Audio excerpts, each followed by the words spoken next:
There you go.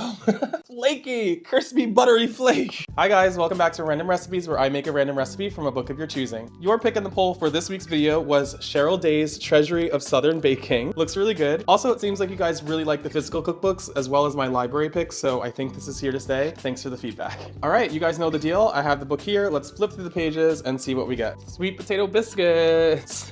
I've never made sweet potato biscuits, so we'll see. So here are all the ingredients. Not too many. It's typical buttermilk biscuit ingredients with the addition of sweet potatoes, of course. Also, I've never used cake flour in biscuit making before. Alrighty, let's get started. All right, first things first, let's get the sweet potatoes out of the way. These have to roast in the oven for an hour. While they're in the oven, I prepare and weigh out the butter, which I measured perfectly, by the way. Cut it into cubes, put it in the freezer to hang out. Once the sweet potatoes are done, just mash them up and let them cool. Now for the dry ingredients, measure out your flours. Also add the salt, the pepper, baking powder, baking soda, sugar, and whisk to combine. Now you just combine the butter and the flour with your fingers and make a well for the wet ingredients. Add in the sweet potato and the buttermilk and get to mixing until a shaggy dough forms, and then dump it all out on your counter and it's time to get to work. This is the part that usually steers people away from biscuit making, but don't worry, it looks like a mess, but it all comes together. I also went off the recipe a little bit here technique wise. I just stacked all of them for the layers, just stack all of them and roll it out. And I cut them into squares because I didn't have a biscuit cutter. Whatever, sue me. Brush them with butter, sprinkle with salt, in the oven they go. Okay guys, here they are. They are done.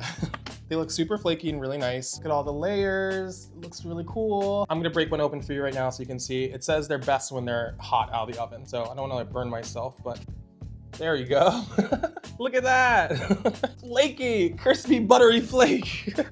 All right, they're hot out of the oven. I broke one in half. Let's put on a pat of butter and heat this up. Here we go, cheers.